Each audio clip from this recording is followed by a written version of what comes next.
முருகன் என்றாலே அழகன் என்ற ஒரு பொருள் உண்டு.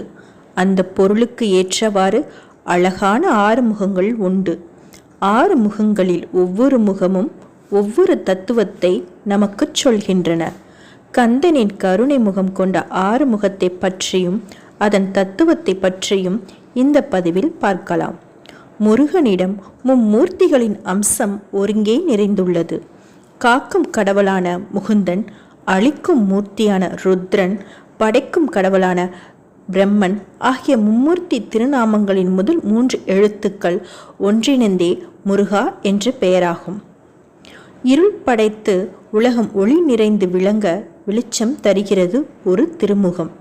இத்திருமுகம் நமது அஞ்ஞானத்தை போக்கும் ஞான கதிராக விளங்குகிறது. அன்பர்களுக்கு இனிய தோற்றமளித்து அன்புடையாருக்கு வரம் தந்து அருளுகிறது வேலவனின் 2வது முகம். வேத மந்திர விதிகளுக்கு ஏற்ப வேள்விகளை காப்பது கந்தனின் கருணை மிகுந்த 3வது திருமுகம்.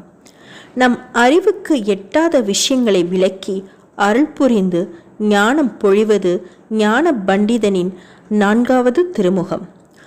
துஷ்ட சம்ஹார சிஷ்ட பரிபாலராக வீரத்தை விளக்கச் செய்வது ஐயனின் 5வது திருமுகம்.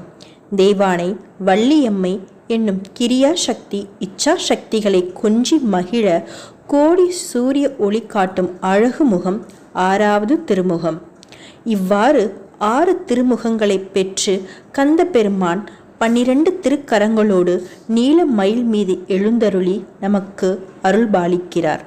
நீலமயில் ஓங்கார சொரூபமும் ஓங்கார பிரம்மமும் அகர உகர மகர ஒளிகள் கூடியதுதான் ஓங்காரம். இந்த தத்துவம்தான் முருகன். முருகா என்று மனமுருகிச் சொன்னாலே முருகனின் திருவருள் நம்மை நாடி வரும். சரவணபவ என்னும் மந்திரத்தை மனதில் நினைத்து குஹாய நம ஓம் என்றும் ஜபித்தவுடன் அவன் ஓடோடி வந்து அருள் புரிவான்.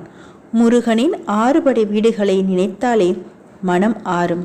நமது உடலில் 6 விதமான ஆதாரங்கள் உண்டு. முருகப்பெருமான் இந்த 6 படை வீடுகளிலும் இந்த ஆதாரத்தை கொண்டுதான் எழுந்தருளி உள்ளார். சஷ்டி திருநாளில் முருகா முருகா என்று மனமுருகி வணங்கினால் நிலையான இன்பம் அளித்து முருகன் நம்மை காப்பான். 6 முகத்தை வணங்கினால் என்றுமே நமக்கு வாழ்வில் ஏர்முகம்தான்.